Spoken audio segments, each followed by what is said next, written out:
nos acompañan por ahí. Gracias a quienes nos acompañan y bueno, sin más que decir, adelante Frank, gracias. Bien, buenas tardes para todos. Muchas gracias por asistir. Muchas gracias por la invitación a Julio, eh, a Leonardo. Espero pues eh, discutir o pues poner un tema en diálogo más que de pronto llegar a conclusiones. Vamos a dejar de pronto muchos interrogantes y sí también muchas invitaciones de pronto a ver un poco más el cine colombiano y el cine latinoamericano que siempre ha pretendido ser como un escenario de denuncia un poco de la situación social, política y económica de Latinoamérica. Sobre estos temas pues voy a hablar un poco más a profundidad en adelante. Como decía Julio, pues mi nombre es Frank Pavón, soy historiador egresado de la Universidad Externado de Colombia. Actualmente me desempeño como profesor del Colegio Principado de Mónaco. Siempre pues me han interesado la relación del cine y la historia, de la relación del cine y la memoria. Eh, y pues bueno a compartirles mis exploraciones. Hasta ahora, digamos, no a mucha profundidad, que espero seguir desarrollando pues en mi trayecto investigativo. Entonces pues sin más preámbulos, pues voy a compartirles ahora una presentación que hice para ustedes. En un momentito, por favor.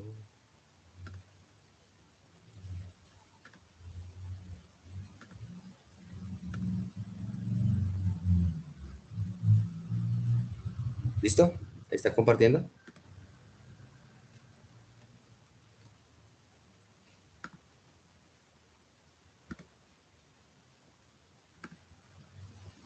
¿Ahí se comparte? Sí, Frank, perfecto. Bien, entonces vamos a volver al principio. Entonces, bueno, el título de esta presentación es Representaciones cinematográficas del terrorismo de Estado en Latinoamérica. Bueno, mi interés en el cine viene desde la universidad. Yo pues pertenecía y participaba a un escenario que se llamaba las tertulias de cine que el profesor Ricardo del Molino siempre acompañó.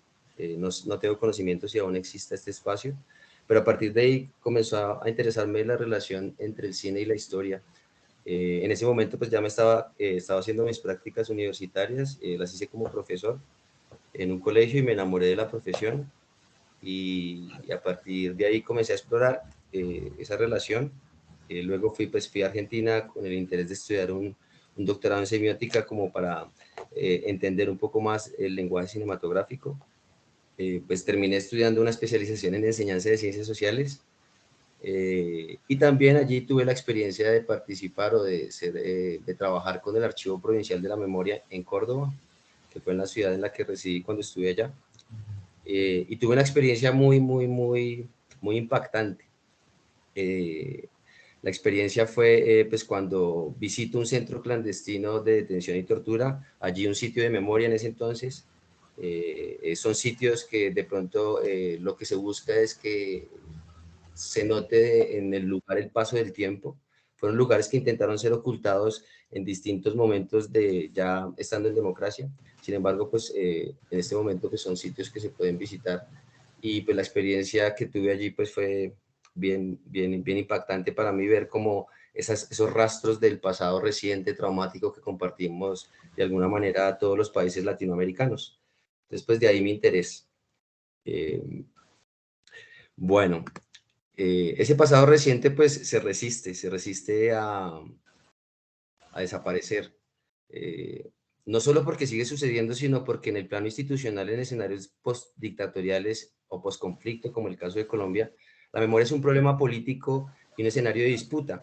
Y el cine, pues en este caso, lo voy a analizar me voy a aproximar a él como un vehículo de memoria, como un sitio y un lugar donde se puede llegar a dialogar o discutir, y pues, pues, por esencia un escenario de disputa.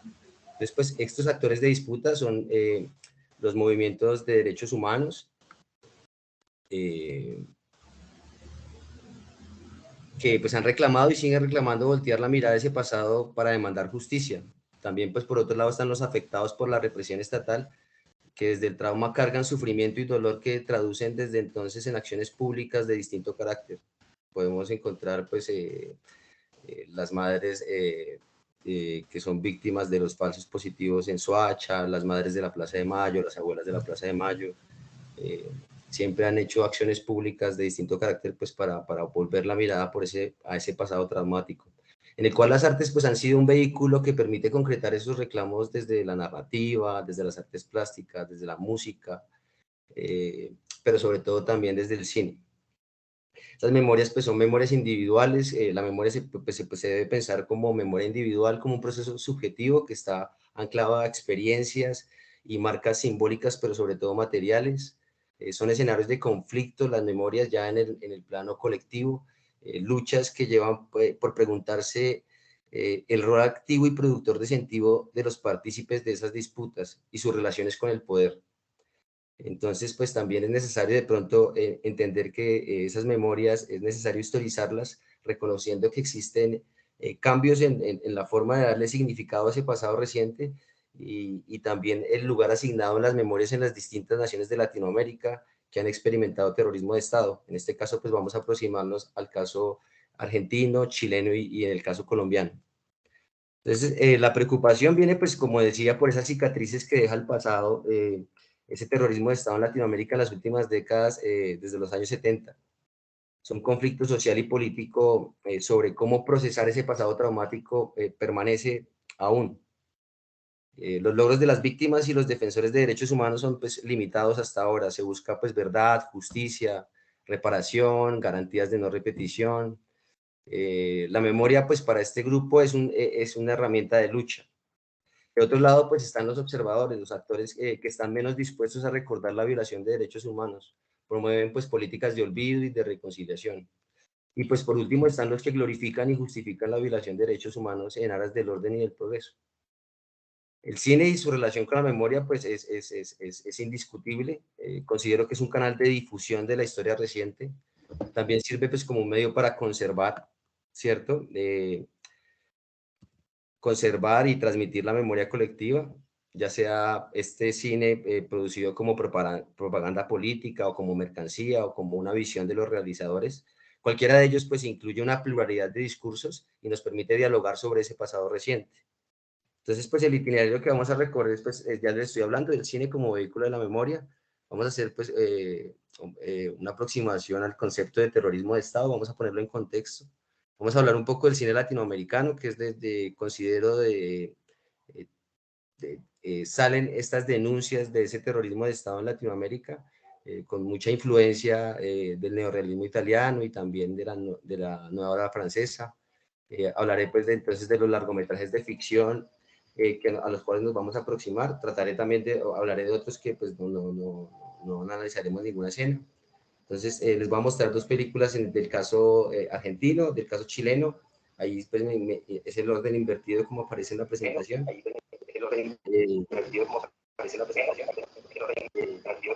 También de la democracia colombiana y por último pues haré unas reflexiones finales. Entonces, pues el terrorismo de Estado pues es básicamente la violación de derechos humanos por parte de agentes estatales. Estamos hablando en este caso como de detenciones extrajudiciales y clandestinas, torturas, desaparición forzada.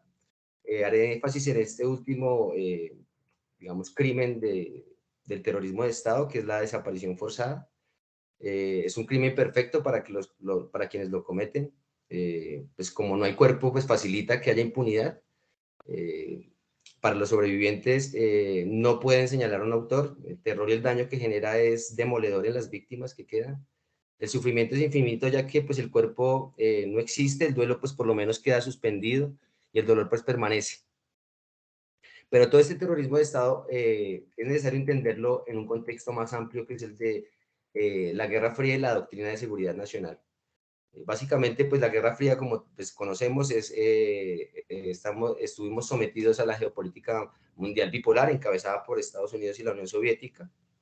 Esta doctrina de seguridad nacional, pues impuesta para este lado del hemisferio por parte de Estados Unidos,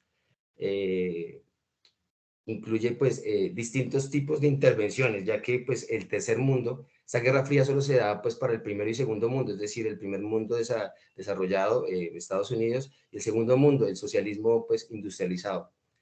Es fría entre ellos, que están pues generando una carrera nuclear. Sin embargo, en el tercer mundo sí se dan esos conflictos, allí sí se dirimen esas disputas. La primera intervención de Estados Unidos pues en la guerra de Corea, también luego en Vietnam, de allí pues comenzarán a generarse estrategias de doctrina de seguridad nacional, que lo que no es más es buscar al enemigo no fuera de las fronteras, sino dentro de las fronteras. El tercer mundo pues era un lugar donde pues la revolución, si no estaba realizada, había sido fracasada en algunos casos, pero en todos casos inminente. Entonces, de esta manera pues intervino de manera activa Estados Unidos en Vietnam, Afganistán, de manera indirecta, con armamento, adoctrinamiento, formación o financiamiento en todos los países de Latinoamérica. Esta doctrina de seguridad nacional pues se ve reflejada, la intervención pues fue en guerras civiles, conflictos armados, en dictaduras, la guerra civil por lo menos en el caso de El Salvador y Guatemala, conflictos armados como en Colombia y Perú, y dictaduras militares en Argentina, Chile, Uruguay, Brasil y todo el Cono Sur. Entonces la doctrina de seguridad nacional lo que buscaba era esas personas o esos grupos insurgentes como excusa, pero en realidad se persiguió a los movimientos y opositores de izquierda. En este caso, la Operación Cóndor pues, fue una campaña de represión política y terrorismo de Estado respaldada por los Estados Unidos, que incluía operaciones de inteligencia y el asesinato de opositores. Esta coordinación implicó oficial y directamente el seguimiento, vigilancia, detención, interrogatorios con tortura, traslados entre países, la violación y desaparición o asesinato de personas consideradas por dichos como subversivas o contrarias a la política o a la ideología que se instalaba en ese momento. El contexto latinoamericano pues está en un contexto desarrollista desde el punto de vista económico, donde pues comienzan a surgir grupos insurgentes inspirados en la Revolución Cubana, en el triunfo de la Revolución Cubana, movimientos sociales, en últimas la inconformidad con esas primeras medidas de un modelo económico neoliberal donde se persiguió a quien se opusiera a su instauración. Entonces, la búsqueda de reducción del Estado y su papel solo de administrar seguridad y justicia, para darle libertad a los mercados y capitales, a un capitalismo financiero, pues que aún seguimos agobiados, pero parece que se está modificando, y vivir pues de préstamos a organizaciones económicas e internacionales. En ese contexto también surge pues el cine latinoamericano y otras manifestaciones artísticas que intentan denunciar estas condiciones de Latinoamérica. Este cine pues tiene unas características que van a estar presentes en estas películas que vamos a analizar, que representan la represión del Estado en estos países de Latinoamérica. Y se caracteriza este cine latinoamericano primero porque quiere pues a partir de su poco presupuesto, sus grabaciones en exteriores, no hay grandes estudios, busca mostrar la realidad social, urbana y rural de Latinoamérica. También tiene una imperfección técnica, pues como decía, por los presupuestos reducidos. Ya no serán pues, los actores más conocidos los que sean protagonistas, sino pues van a ser individuos del común. Lo que busca el cine latinoamericano, también pues con otras artes como mencionaba, el boom latinoamericano o la canción protesta, digamos lo que busca es la transformación social. También pues, reivindica la identidad cultural de los sectores excluidos. Normalmente son actores naturales, no profesionales. Es un cine de autor donde el director tiene un papel muy importante. Esto pues, todas estas anteriores pues son de alguna manera también influencias del neorrealismo italiano y de la Nouvelle Vague francesa. Los autores pues más importantes mencionados, algunos pueden ser Glauber Rocha, Pino Solana, Tomás Gutiérrez Alea, Víctor Gaviria, bueno, entre otros, y continuadores del legado que pues digamos podemos ver algunas de estas características en el cine actual. Obviamente pues con las modificaciones técnicas que trae pues la tecnología. Entonces vamos a comenzar a analizar el caso de la dictadura argentina. En este caso traigo dos películas. La primera que vamos a abordar pues es La noche de los lápices, del director Héctor Oliveira. Esta fue una película que se lanzó pues en 1986, que pues al parecer es una de las películas más vistas del terrorismo de Estado, eh, de la dictadura en Argentina. Entonces vamos a ver un fragmento. Esperemos que aquí lo permita las cuestiones tecnológicas.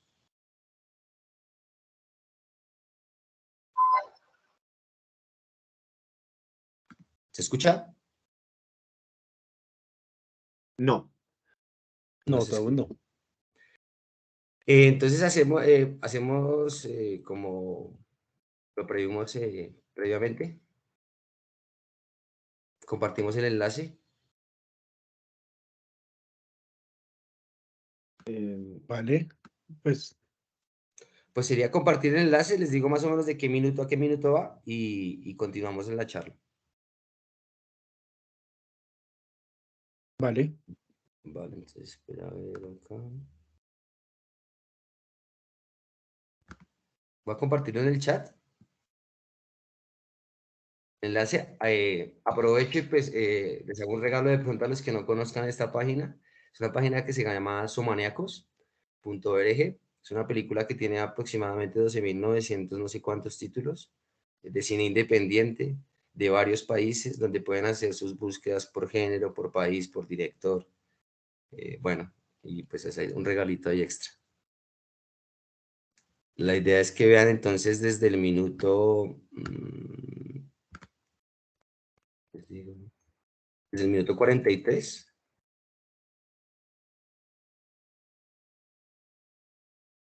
hasta el minuto 47.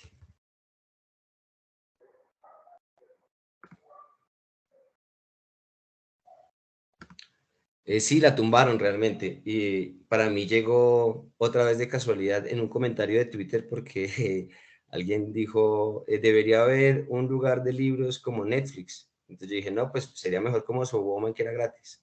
Y me mandaron el link. Entonces ahí se los comparto.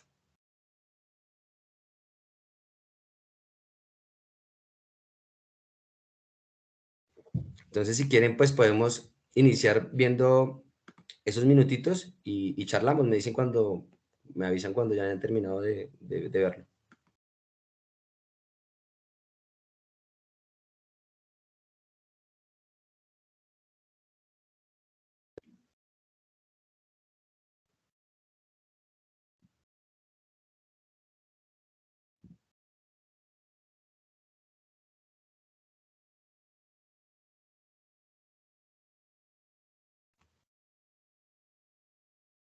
De pronto podría seguir discutiendo así mientras la vemos.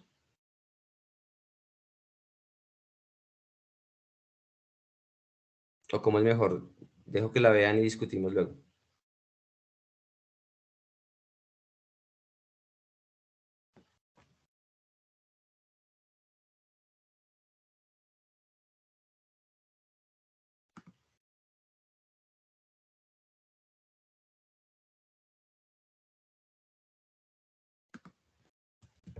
De acuerdo, Leonardo.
Listo, Frank, creo que ya la mayoría la vimos.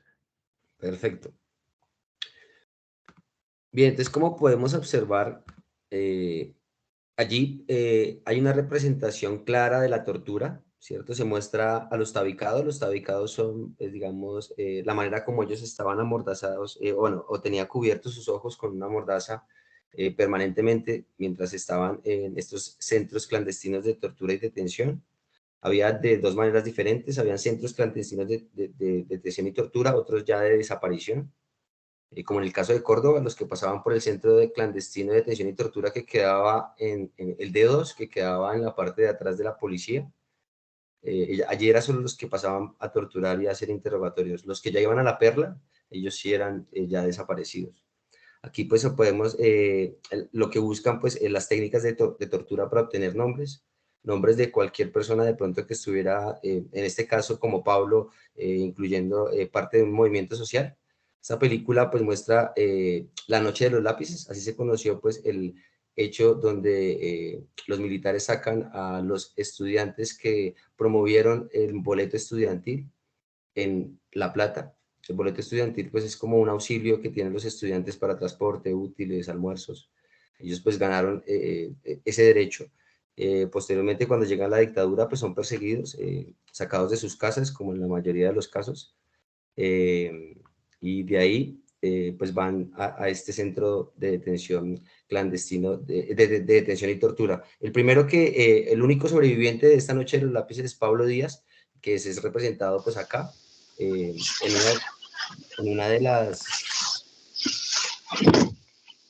diapositivas, acá no lo comenté. Lo interesante es que Pablo Díaz es una víctima del terrorismo de Estado y ha sido representado en dos películas, esta de La Noche de los Lápices y también en Argentina 1985, que es la última película que estuvo nominada al Oscar a Mejor Película, pues no ganó, pero es una muy buena representación, más reciente, digamos, no vamos a hacer una aproximación a profundidad de esta, pero pues cabe mencionar. Bueno, entonces vamos a pasar entonces ahora a esta representación que se hace ya en 1999. Esta película se llama Garage Olimpo. En esta película vamos a ver ya otro tipo de representación, también un poco la tortura, en este caso de una mujer ítalo-argentina, descendiente con ascendencia francesa.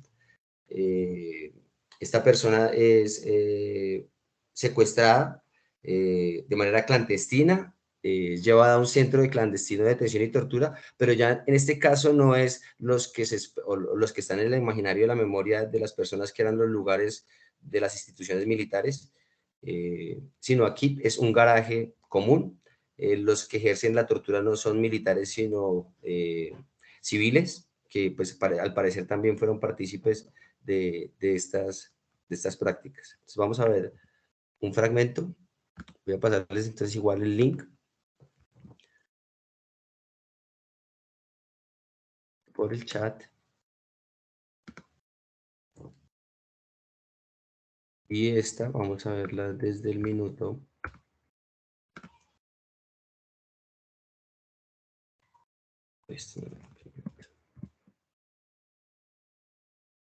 Un segundo, por favor.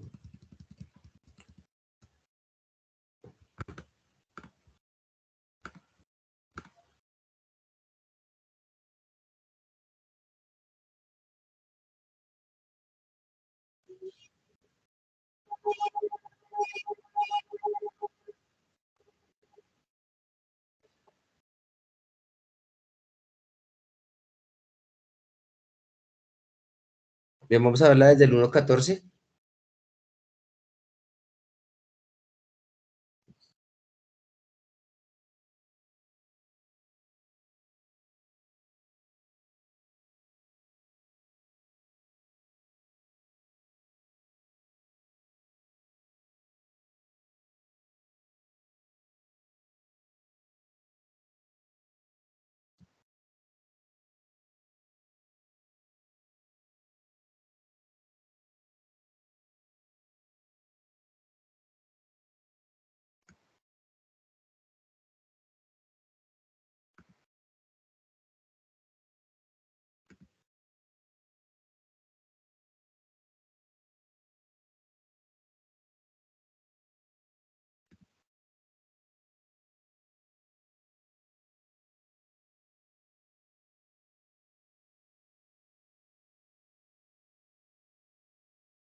Listo, por acá Silvana dice que listo.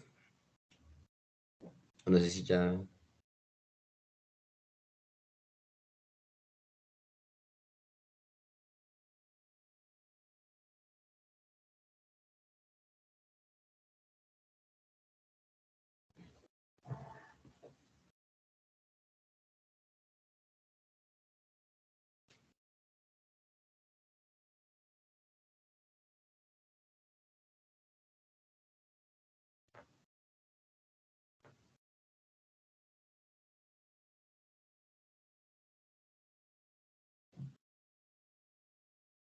Listo.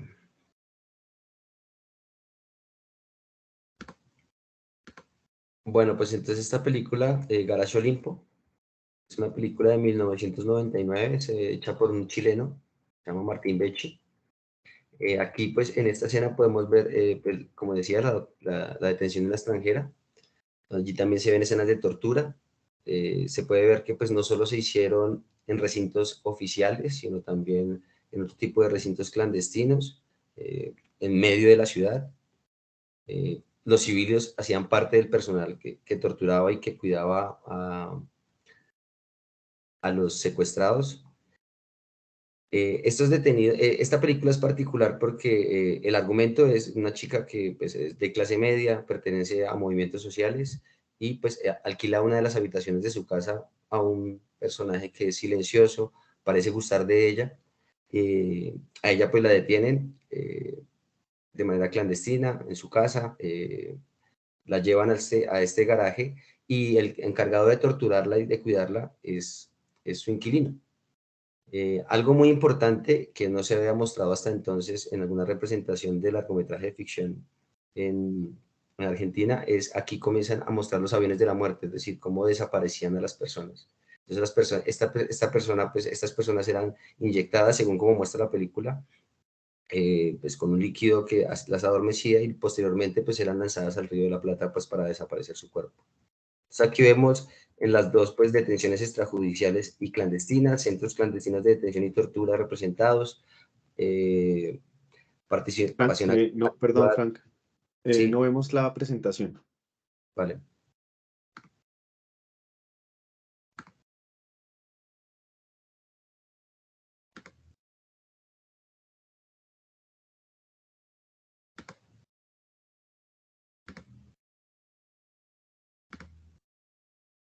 ¿Listo? Listo. Listo, gracias, sí. Bien, entonces la participación activa de civiles y militares, tortura, desaparición forzada de personas. Ambas películas, aunque sean en diferente momento, pues lo que vemos es un ánimo de denuncia de lo sucedido durante la dictadura militar que se dio entre el año 76 y el año 83 cuando vuelven a la democracia. Se sacrificaron pues varias películas pues en aras del tiempo, sin embargo pues digamos el criterio de elección fueron las que estuvieran mejor valoradas y obviamente también el acceso a ellas. Entonces, digamos, algunas de ellas no pude, digamos, tener la película para mostrarles algunos fragmentos que eran interesantes de analizar.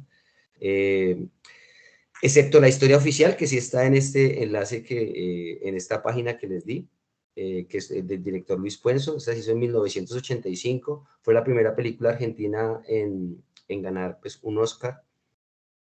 También pues otra película que cabe mencionar dentro de las representaciones del terrorismo de Estado en la dictadura argentina es El secreto de tus ojos, Juan José Campanella.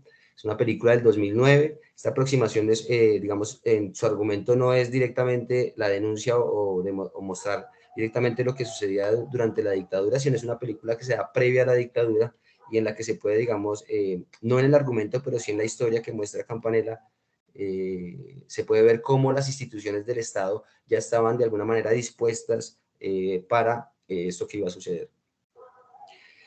También pues cabe mencionar Argentina 1985, que estuvo nominada a Mejor Película en el Oscar para el 2022 y está dirigida por Santiago Mitre.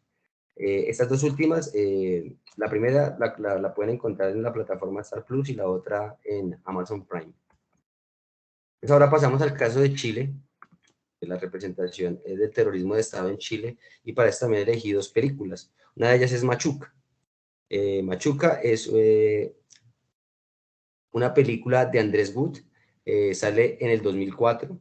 Es una película que nos habla de la amistad entre dos niños, lo que está basada en hechos de la vida real, en un colegio en Chile que se llamaba Saint George, que lo manejaba una orden religiosa, a la que perteneció a este colegio perteneció el director en el momento en el que se hizo este experimento en el que se vinculó a personas de bajos recursos en un colegio de clase media, para que pudieran estudiar allí. Allí se forja esa amistad y digamos que ese es el argumento de la película, pero lo que nos muestra la historia es la llegada y la erupción del golpe militar y las fracturas que tenía la sociedad chilena para ese momento.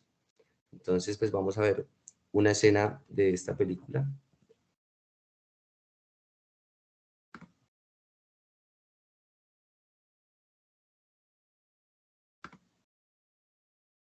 Entonces, aquí vamos a, ya les paso el enlace.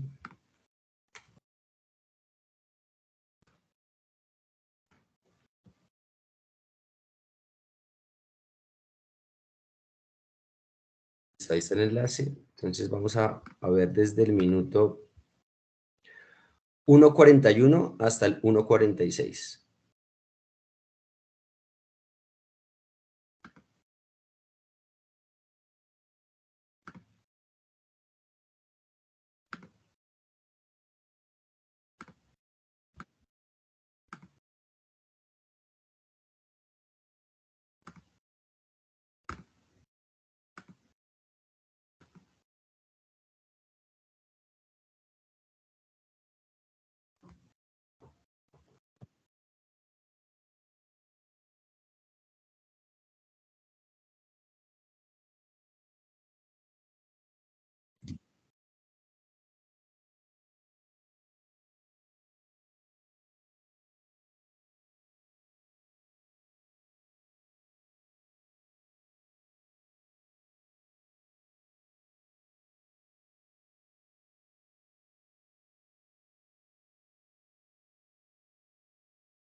Bien. Bueno, entonces esta película, como les mencionaba, es del director Andrés Wood. Él perteneció a ese colegio St. George en la película St. Patrick. Como decía, es la amistad de dos niños que se va forjando y a través de ellos va mostrando cómo la sociedad chilena se va fragmentando por los distintos problemas económicos y sociales. Se muestra la manifestación de quienes son simpatizantes del gobierno de Allende y quienes están en contra de él. Y pues básicamente eso es lo que se muestra en esta película. La pueden visualizar allí en esa página. A ver. Listo. Entonces Machuca muestra la llegada del golpe de Estado. También muestra pues, la violación de derechos humanos a la población, sobre todo de bajos recursos y simpatizante de Salvador Allende. Muestra el asesinato y las detenciones extrajudiciales. La película entonces a la que nos vamos a aproximar es Postmortem. Esta película es del 2010, el director es Pablo Larraín. Esta película hace parte de una trilogía de este director en la que se aproxima a la dictadura en Chile. Las otras películas son Tony Manero, que la hace en el 2008, y No, que es la más conocida de esta trilogía. No, pues habla sobre el plebiscito que se hizo en Chile para pues, derrocar el régimen de Augusto Pinochet, quien era pues, el que ejercía como dictador. Postmortem, pues es una película que nos habla de la historia de un escribano público que trabaja en un hospital. Es quien transcribe los dictámenes forenses, en este caso pues del médico forense. Nos muestra la historia de su atracción por su vecina y en medio pues de esta relación romántica nos muestra cómo va irrumpiendo también el golpe de Estado y cómo va cambiando su vida cotidiana, ya que pues él comienza a recibir una cantidad de muertos importante, exponencial, su trabajo se ve desbordado, ya quienes dirigen el hospital pues son los militares y son los que ponen las reglas allí. Entonces voy a ponerles una escena de esta. Estas sí se las voy a compartir porque es una película que no es muy fácil de conseguir y pues afortunadamente pues la tengo. Entonces voy a dejar de compartir un momento y voy a compartir la otra pantalla.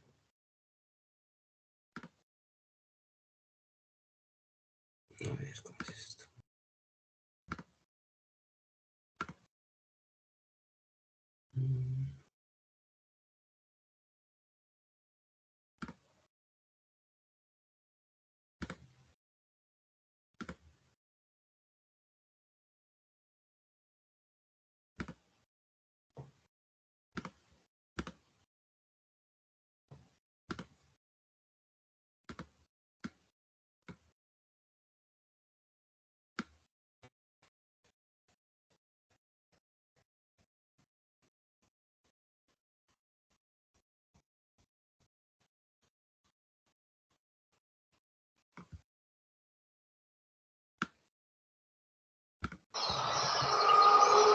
Bien, aquí es interesante cómo utiliza el lenguaje cinematográfico el autor, el director, para mostrar de alguna manera cómo para muchos chilenos estas cosas, digamos, no sucedieron, utilizando pues el fuera de campo.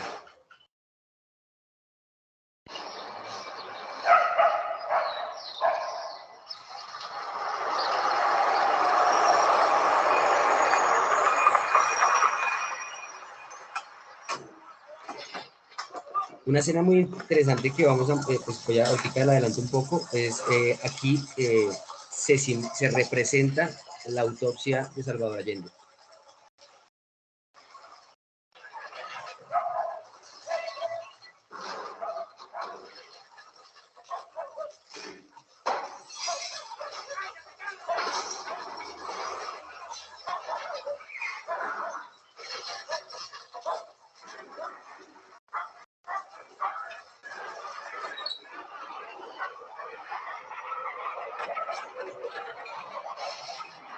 Ahí está afuera.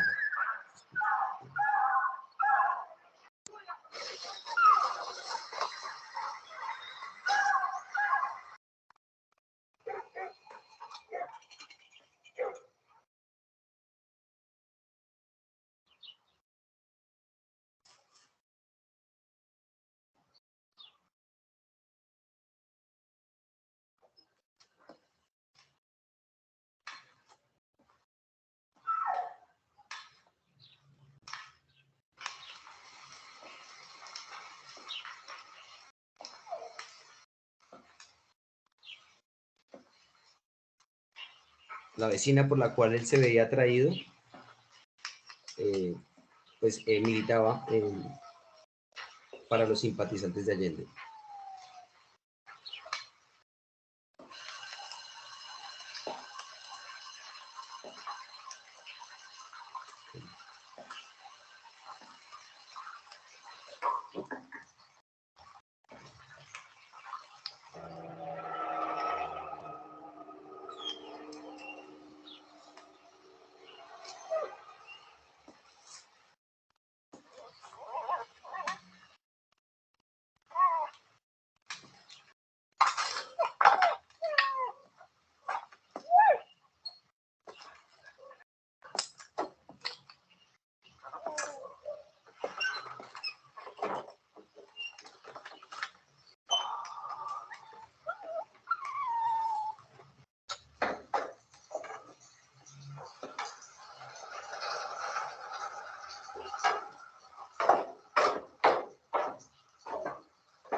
Voy a adelantarle un poco.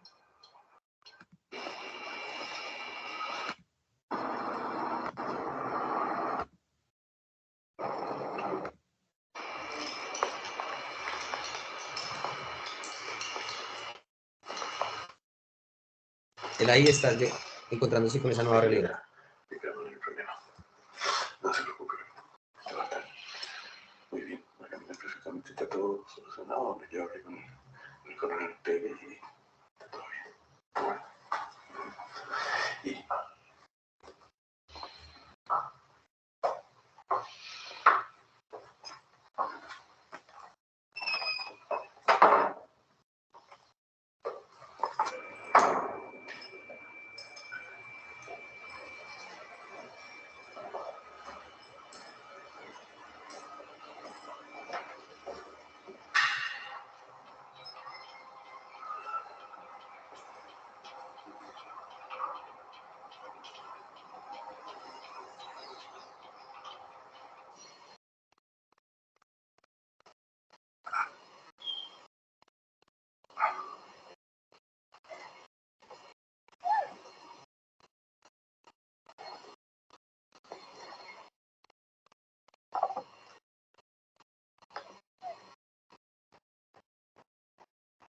Y ¿cuál es su nombre? Sandra Carreño. Soy auxiliar, ayudante del doctor Castillo y hago las disecciones. ¿Y el suyo? Mario Cornejo. Funcionario. Transcribo las autopsias que realiza el doctor Castillo. ¿Y usted?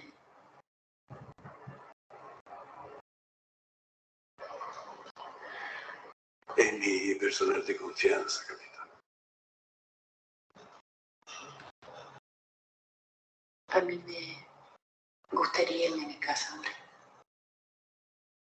En un par de horas van a llegar muchas personas que atender.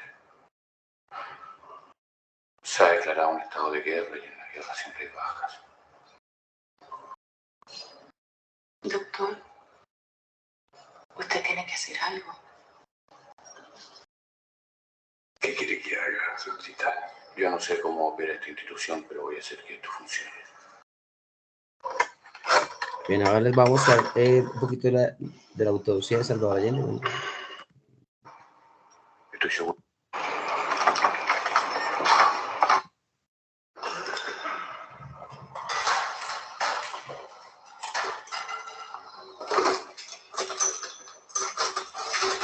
Examen externo.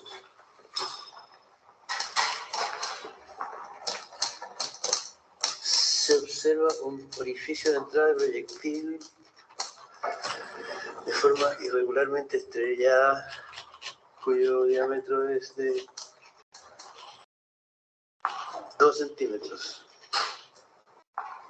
Presentan 5 desgarros de disposición radial, el mayor de los cuales mide 2,5 centímetros. Tanto los bordes mismos como los márgenes del orificio se presentan abundantemente impregnadas de una sustancia negruzca granulosa. El proyectil atraviesa los tegumentos y perfora el piso de la boca, determinando el estallido de la lengua, con amputación del sector anterior y una fractura congénita de la parte anterior del cuerpo del hueso maxilar inferior.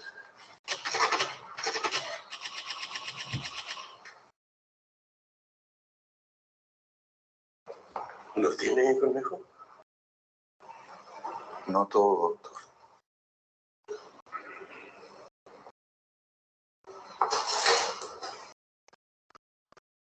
Capitán. Sí, mi coronel. Traiga a alguien que sepa. Permiso, mi coronel.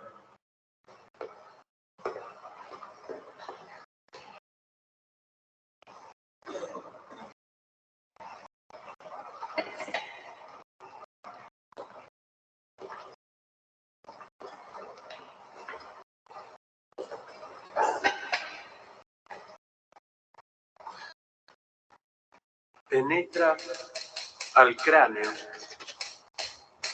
arrastrando a su paso un fragmento desprendido de la lengua, el cual se encuentra incrustado en la masa cerebral. El proyectil, continuando en su avance, se abre paso a través de la masa encefálica, determinando la atrición casi total de ella, parte de la cual se encuentra fuera de la cavidad craneana. Examen interno. Examen interno.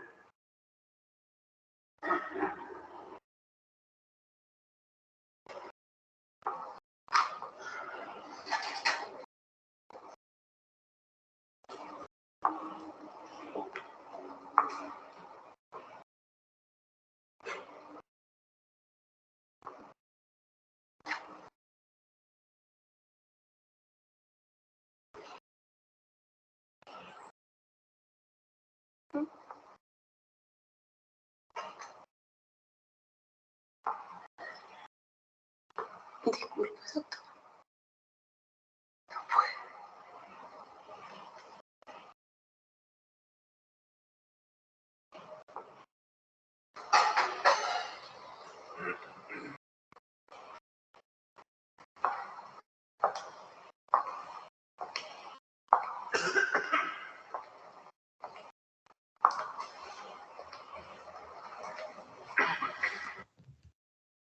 Bueno.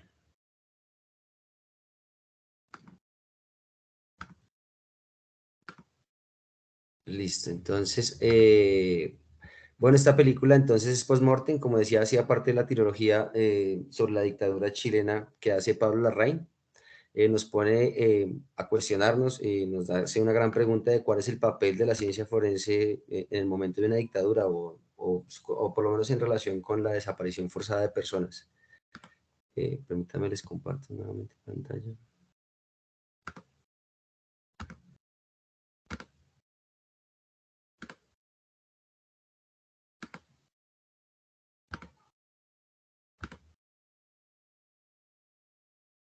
¿Ahí está compartida?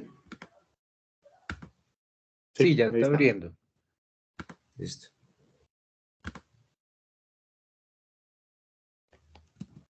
Bien, entonces en el caso de estas dos películas, pues vemos cómo es la erupción del golpe de Estado.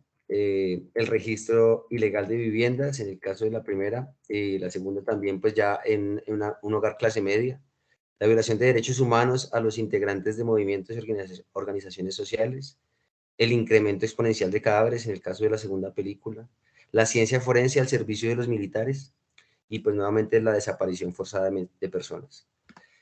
También pues otras películas que cabe mencionar pues son Tony Manero, que les decía, del 2008, no, del 2016, de Pablo Larraín, las dos partes, con estas son la trilogía de la dictadura. Otra muy importante es Allende en su laberinto, de Martín Litín, que pues Martín Litín es un director chileno muy importante que hace parte, digamos, de ese nuevo cine latinoamericano, de sus iniciadores. Y ahora pues vamos a ver el caso de la representación del terrorismo de Estado en Colombia. Y pues elegí dos películas, una de ellas se llama Silencio en el Paraíso, es una película de Colbert García, es una película que habla de un joven que vive en la periferia de la ciudad de Bogotá, en el barrio La Estrella, de acuerdo a la película. Se basa pues en los hechos reales de los falsos positivos, muestra pues la precariedad económica de la que, digamos, es este muchacho.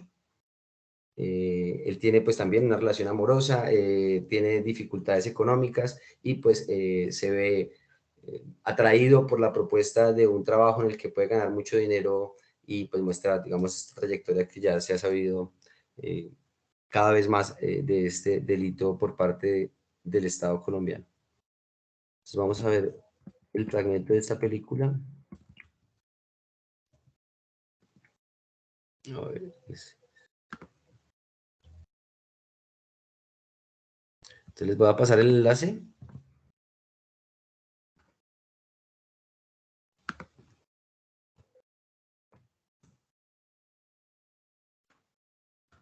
En esta la vamos a ver desde el minuto 116.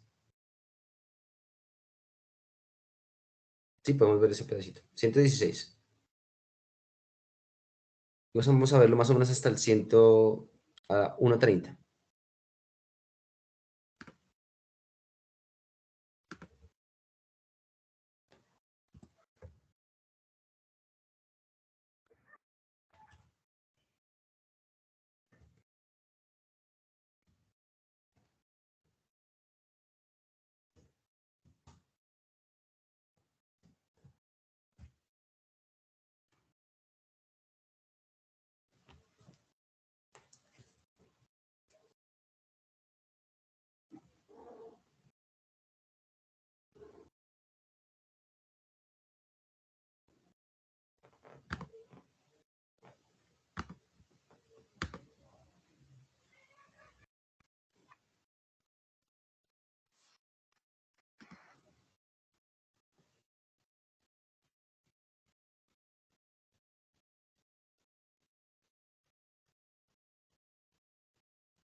Y si podemos pasar de pronto para sincronizarnos del 1.23 al 1.30.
Listo, Frank, creo que ya lo vimos.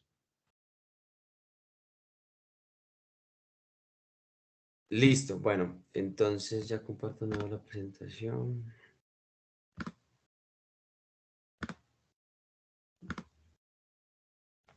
Bueno, entonces esta película Silencio en el Paraíso se hace en el 2011, también justo en el momento en que sale la Ley de Víctimas, y a partir de allí pues sale el Centro Nacional de Memoria Histórica, que es el que busca reconstruir lo que sucedió en ocasión del conflicto armado, pero colocando énfasis en la voz de las víctimas, los testimonios de ella. Ya posteriormente pues se lleva el proceso de paz y comienza a haber una apertura a este tipo de temas o a tratar de hacer la representación de la violencia producto del conflicto armado, pero elegí estas dos películas que hablan sobre un delito en particular, que son los falsos positivos, y es el terrorismo de Estado ejercido pues dentro de este conflicto y sobre todo en la política de seguridad democrática entre el año 2002 y 2008, donde la Comisión de la Verdad, y ya es aceptado por la Comisión Interamericana de Derechos Humanos, pues acepta que aproximadamente fueron 6.402 personas que murieron bajo este flagelo. Otra película que habla sobre ello es Violencia, hecha en 2015. El director es Jorge Forero. Aquí son tres historias que hablan sobre la violencia ejercida por los distintos actores armados. En un primer momento, pues habla de un secuestrado, eh, es decir, un delito cometido por las guerrillas, en este caso la guerrilla de las FARC. El segundo, la segunda historia es de un muchacho que está en búsqueda de trabajo en Bogotá y que pues cae víctima del engaño de los falsos positivos o de ejecuciones extrajudiciales, mejor dicho. Entonces vamos a ver un fragmento, ya les paso el link. Esta lo vamos a ver desde el minuto 42 hasta el minuto 50, que es cuando acaba, digamos, esta parte. En la tercera historia ya aparece cómo se ejerce la violencia paramilitar, y aquí muestra es cómo es el entrenamiento de los paramilitares. Entonces, este es el enlace.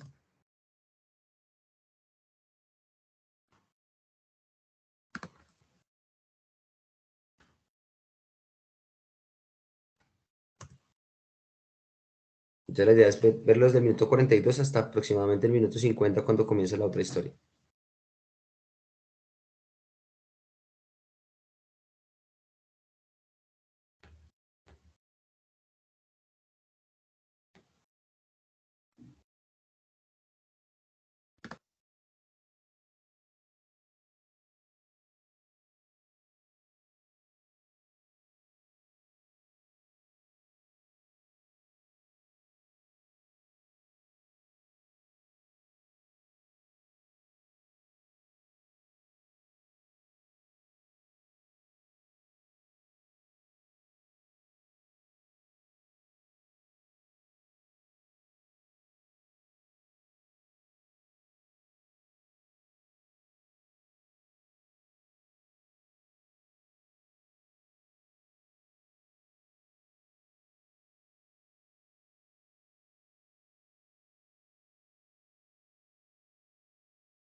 Vale.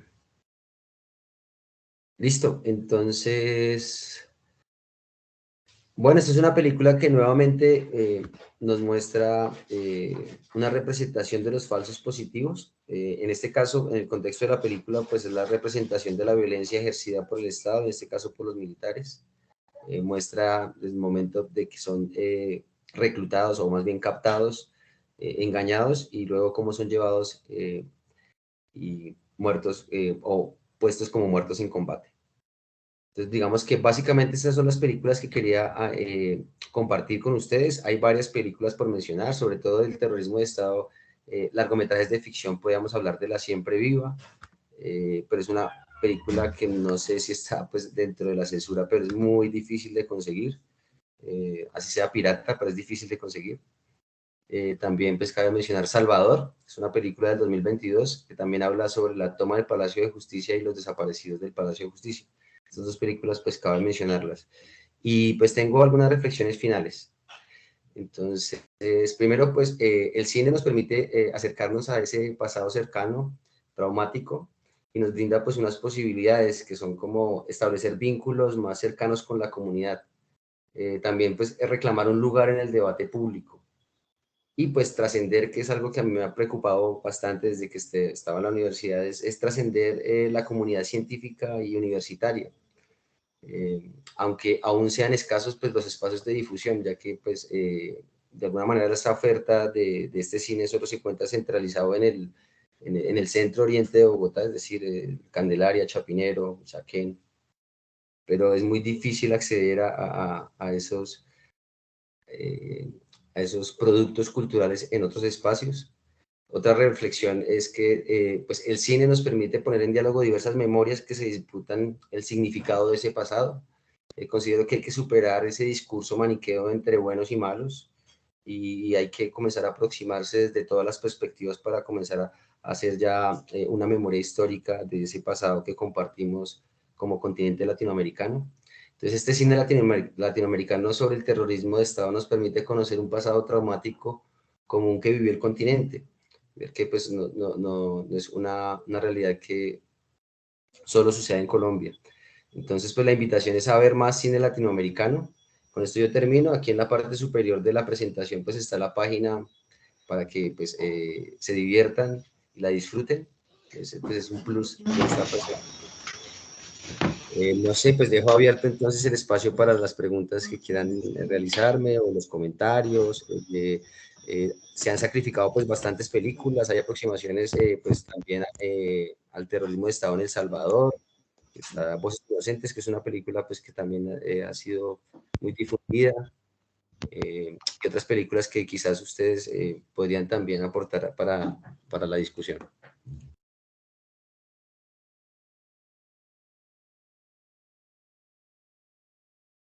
Vale, muchas gracias, Frank, por, por la charla, por pues habernos además compartido ese enlace que seguro que muchos aquí utilizaremos para ver una que otra película. De nuevo, como Frank también nos cuenta, pues nos queda todavía un espacio para que podamos conversar, dar nuestras opiniones, preguntas. Mm, En principio yo simplemente, bueno, primero, pues agradecer algo muy particular y es que, pues, probablemente esta haya sido la primera reflexión que nos invita a pensar algo muy concreto, digamos, la realidad nacional específicamente, que fue el lugar hacia el que nos fue llevando. Y eso es algo que hasta el momento creo no nos había pasado de forma tan explícita. Eh, por otro lado, un par de cosas, una que me llama la atención, otra que me gustó, otra que comparto, y es que hay creo pues una de las condiciones que parecen constantes frente al tema de la violencia de Estado, es como cierta condición de frialdad frente a esos que luego serán las víctimas. Y de las películas que nos compartió, me gustó esa en la que se habla de como del oficio médico, ese momento ahí creo que refleja ese momento en el que los cuerpos no son más que un objeto. Y hay un montón de soldados o lo que parecen ser soldados viendo eso y parece que a nadie le importa. Es un bulto más. Y esa imagen creo que representó muy bien lo que en general parece producir la violencia de Estado sobre nosotros y es eso. Nos convertimos en bultos. Hay una cuestión ahí impersonal muy grande y que parece condición de esa violencia. Y eso fue lo que me llamó la atención mucho, porque en las otras no parece no ser tan evidente, porque es más explícito el dolor del que sufre, digamos, ¿no? Los están torturando, por ejemplo, los están secuestrando, aquí ya no está, ahí ya está muerto, ahí ya es uno más. Y eso me gustó. Y, y que comparto la necesidad de usar el cine para abrirse un lugar en el debate público. Un poco es esa también la intención detrás de todo esto, que se convierta en la excusa para hacerlo. Porque además temas como este probablemente son más, entre comillas, sencillos de hablar si nos ayudamos de la imagen, si nos ayudamos de ese tipo de imágenes. Y eso facilita el acceso al debate público.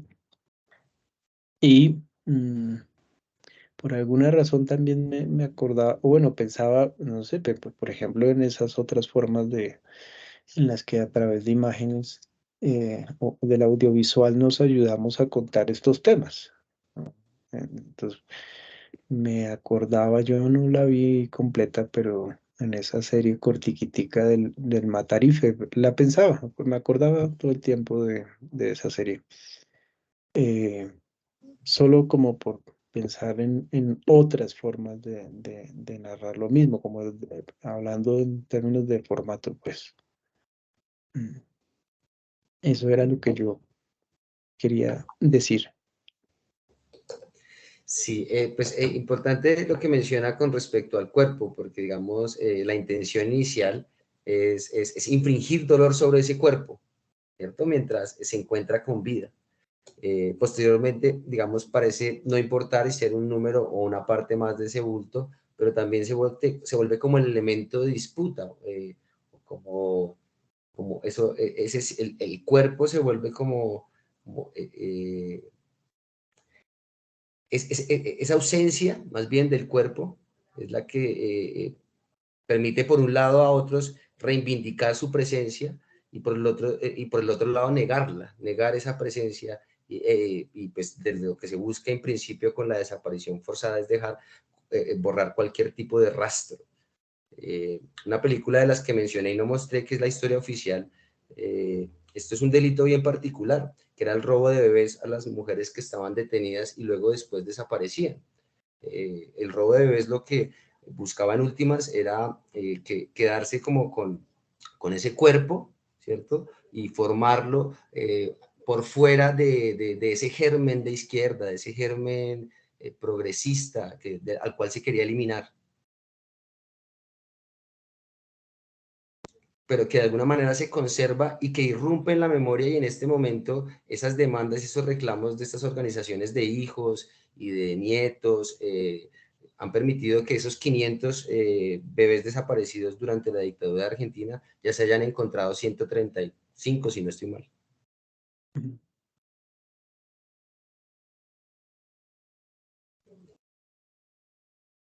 Y bueno, y pues en cuanto a lo de, pues el cine pues permite dialogarlo y eso es, lo importante sería de pronto también discutirlo y que hubiera presencia o pues poder discutir con las personas que de pronto están o que defienden de pronto estos procesos políticos y militares en pro del orden y del progreso y del progreso económico sobre todo.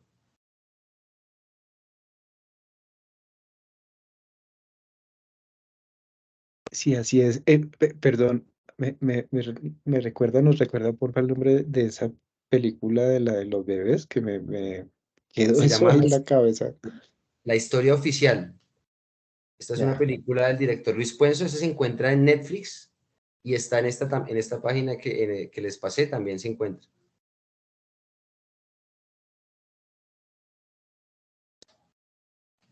Esta película fue la primera que ganó un Oscar pues para Argentina y fue la primera representación en un largometraje de ficción sobre este asunto, incluso antes que La Noche de los Lápices. Y vale, pues el hecho de que esté nominada y que haya ganado un Oscar, pues digamos, de alguna manera, pues muestra que esa realidad ya sí fue aceptada, inmediatamente termina la dictadura.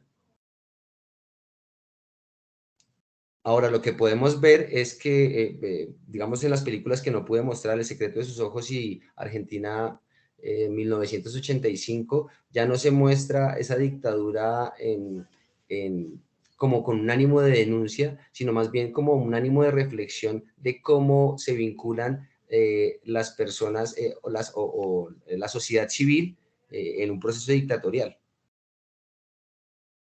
No ya se queda únicamente en la víctima y en el victimario, sino también en los otros actores de la sociedad, qué papel tuvieron, qué papel juegan, cómo juega allí la memoria en términos de recuerdos y de olvido, qué se recuerda, qué se olvida. vale, creo, perdón, que hay alguien con la mano levantada, creo, Daniel. Sí, hay una mano levantada, pero no sé si es por equivocación o si porque está abierto el micrófono si quieren participar. Sí, Hola, buenas noches. Hola, Daniel. Frank. Hola Daniel, ¿qué tal? Bien, gracias. No, pues primero darte las gracias de verdad por este recuento un poco de nuestra historia, porque nos hace como darnos cuenta un poco o volver a traer esos momentos que algunos, aunque muy pequeños, porque hay das fechas, digamos, de momentos con que muchos de nosotros éramos muy pequeños, pero nos hace recordar un poco y también llevarnos a pensar en la responsabilidad que tenemos bueno, de no ser recalcitrantes con estos temas, pero sí no dejarlos pasar.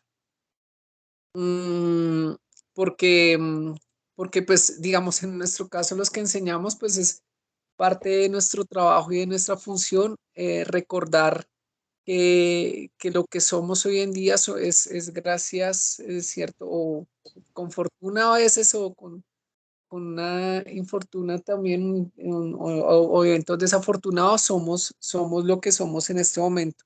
Entonces, precisamente pensaba, cuando ponías pues, las diferentes películas, pensaba en quiénes somos como sociedad, quiénes somos como pueblo colombiano, quiénes somos, pensando un poco desde toda esa violencia que hemos vivido no sé, como los últimos 30 años para ser puntual. ¿Por qué hacemos eso? O sea, porque independientemente del país, bueno, Argentina, Chile, Colombia, también uno podría hablar de México, en Centroamérica y otros tantos países hermanos, porque terminamos haciendo eso, ¿no? Porque digamos, el pueblo como tal se suma a esas causas que son tan dolorosas para muchos. Me genera como cierta tristeza, pero insisto, sobre todo una responsabilidad. Digamos, yo soy padre y digo, pues mi hijo cuando más grande tendrá que aprender un poco de esto, porque, porque a veces la historia tiende a repetirse, ¿no? Muchas veces la historia tiende a repetirse. Y bueno, también me hace pensar en otra cosa ya en el contexto puntual de Argentina y de Chile, como en cierto modo parece que todo eso se haya silenciado, como, sí, o sea, digamos, en nuestro contexto tal vez hemos tenido que seguir viviendo la confrontación, pero como en esos países se logró silenciar eh, esa voz de ver las cosas diferentes. Entonces, no, pues nuevamente agradecerte de verdad por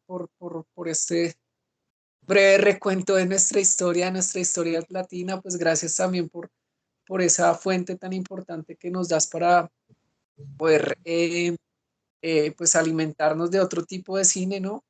Y bueno, también agradeciendo este espacio porque pues hoy es ya mi quinto como charla que estoy, pues la verdad, y se los soy muy sincero, en las anteriores veces no había intervenido porque me siento como que no sé nada, pero bueno, sean estos momentos también para aprender un poco más. Pues agradecerle también a Julio y a quienes están organizando este evento, pues para que se mantenga, bueno, y es eso lo que quería hacer y nuevamente, Frank, muchas gracias. Vale, gracias Daniel, no por asistir y por el interés. Pues esa es la intención, ¿no? Siempre, digamos, participar desde la duda genuina, ¿no? Y del aporte genuino, que a veces de pronto en la academia no estamos muy dados a eso. Hoy quería comentar en cuanto a lo que comentabas de por qué llegamos a esas situaciones y hoy pues les estaba compartiendo esta presentación a mis estudiantes de 11 y dentro de ellos está una chica que recién llega de Chile, se llama Macarena, no sé si la conoces, Daniel. Entonces Macarena pues, me aportaba que decía, pero en Chile la mayoría de la población siempre estuvo de acuerdo con la dictadura. Y yo le dije, pues sí, tienes razón, o sea, siempre estuve de acuerdo. O sea, digamos que muchos de estos procesos no se dieron de espaldas completamente a la sociedad, sino fueron partícipes de ese silencio. De ese silencio. Esos silencios pues también se modifican y tienen que ver mucho con los contextos políticos de los cuales somos parte, que si bien los compartimos, difieren de nación a nación y los procesos de memoria, por lo menos en el número de productos culturales en torno al audiovisual, Argentina lleva una gran trayectoria, son muchísimas películas las que se pueden ver. O sea, yo no mencioné las más valoradas, las que de alguna manera más se conocen, pero hay un montón de películas en cuanto a largometrajes de ficción y no tengo realmente el número de los documentales que se aproximan a ella. El documental, digamos que es un formato que se aproxima más a estas realidades. La ficción es un poco más escasa. Entonces, si comparamos Argentina, Colombia y Chile en su producción cinematográfica de largometrajes de ficción, Argentina lleva una gran trayectoria, Chile, dependiendo del momento histórico, ahora están, digamos que saliendo más y más películas. Ahorita salió el año pasado salió una que se llama 1976, que también está en Netflix. Eh, bueno, otra cosa también es la aparición de plataformas y estas películas como aparecen allí. Entonces, digamos, en Netflix está No, está La Historia Oficial, está esta que estaba mencionando. Bueno, hay varias películas, está Tony Manero, como también no solamente cambia la percepción y el significado que de acuerdo al momento histórico que estamos viviendo le damos a ese pasado, sino también las tecnologías que nos permiten acceder a él. Creo que esto que hicimos aquí en esta charla, de poder yo compartir el enlace y que todos lo vieran en el mismo momento, creo que en otro momento eso hubiera sido imposible, no sé, unos añitos antes del 2021. Entonces, digamos que son cosas que se pueden aprovechar, digamos, en cuanto a una de las reflexiones que colocaba ahí es que, listo, vamos a ver cine latinoamericano, pero vamos, ¿dónde vamos a verlo? ¿Cómo podemos verlo? ¿Cómo podemos acceder a él? Porque pues estamos obnubilados y eclipsados por el cine estadounidense y las películas de Hollywood que no nos permiten otros espacios.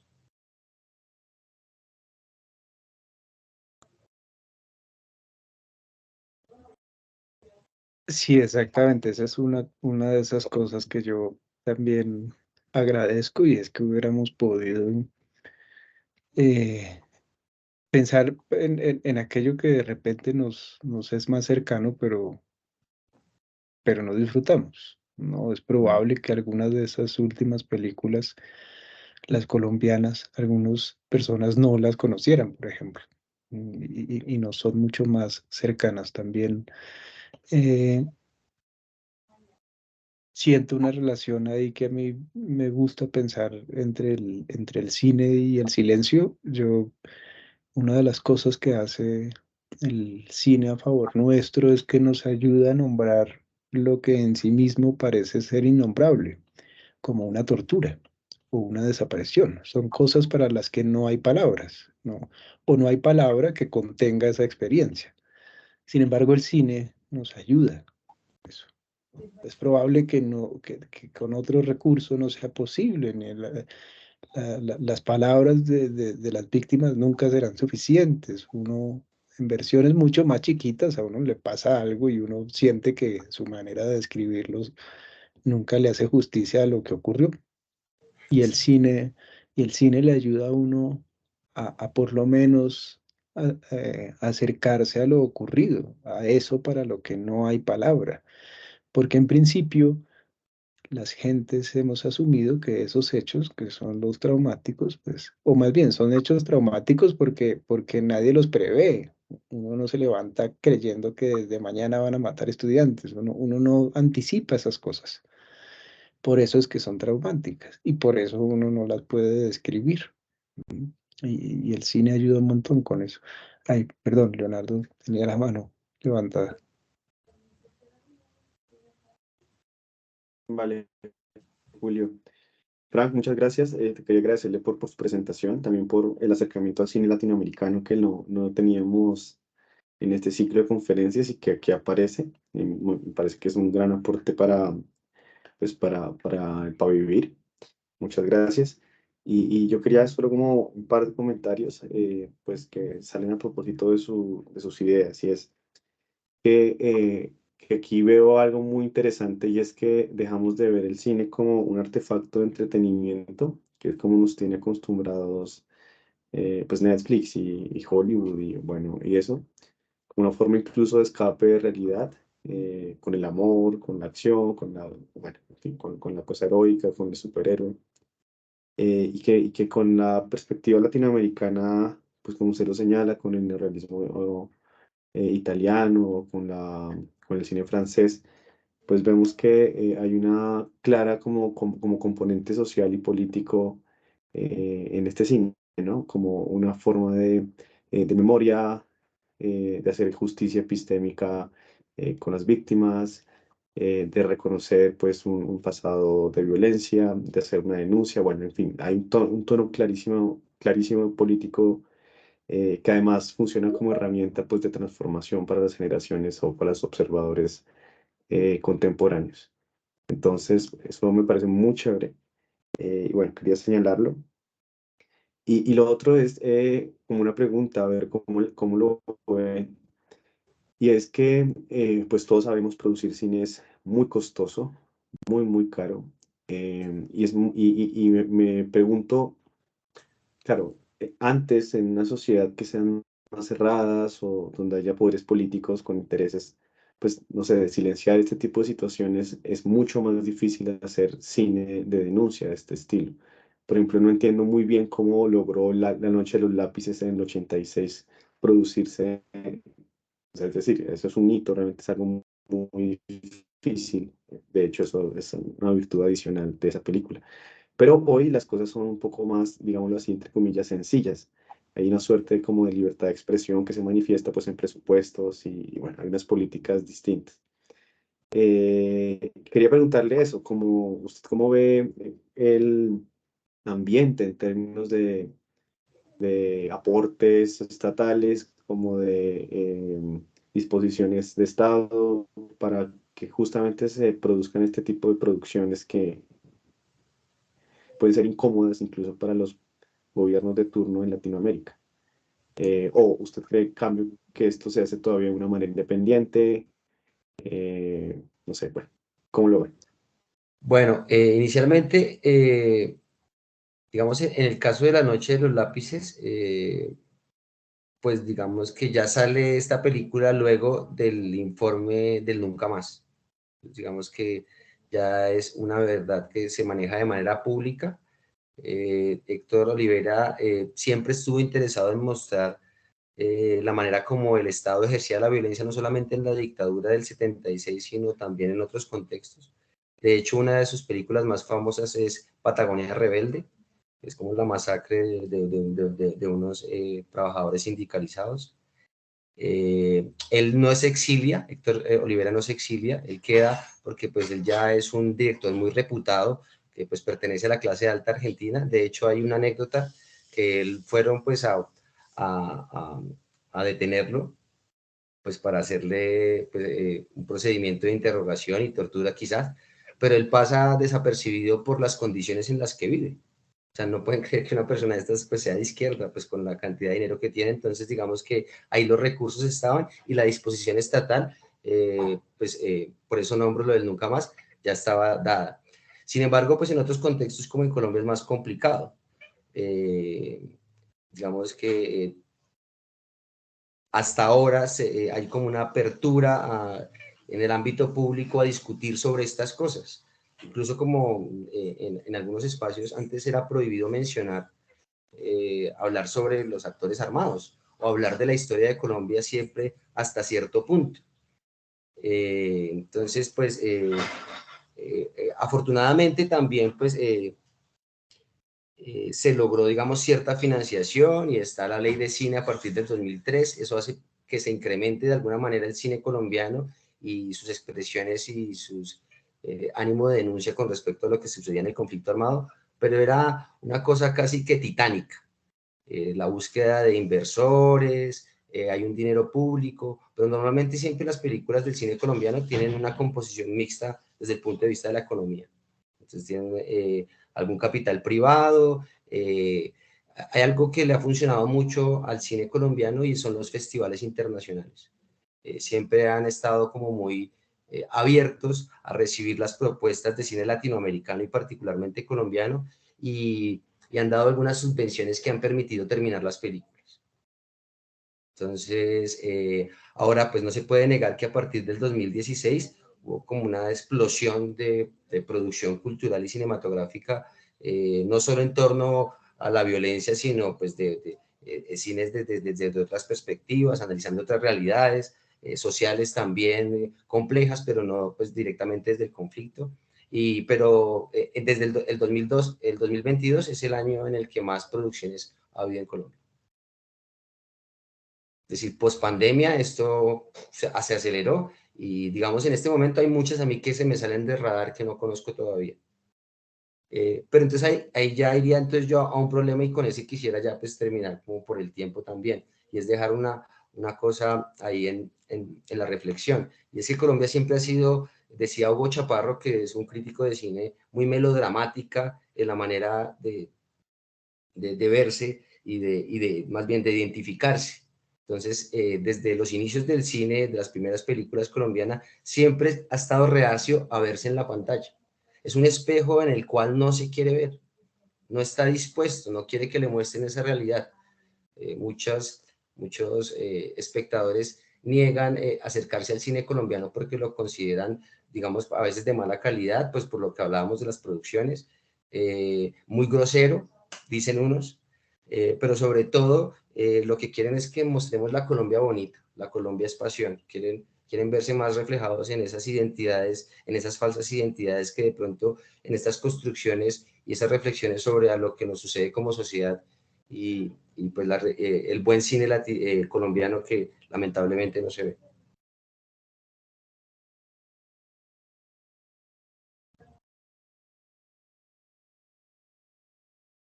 Sí, Bueno, sí, no, señor, sí. ¿Iba a decirnos algo más? no, ahí ya terminé.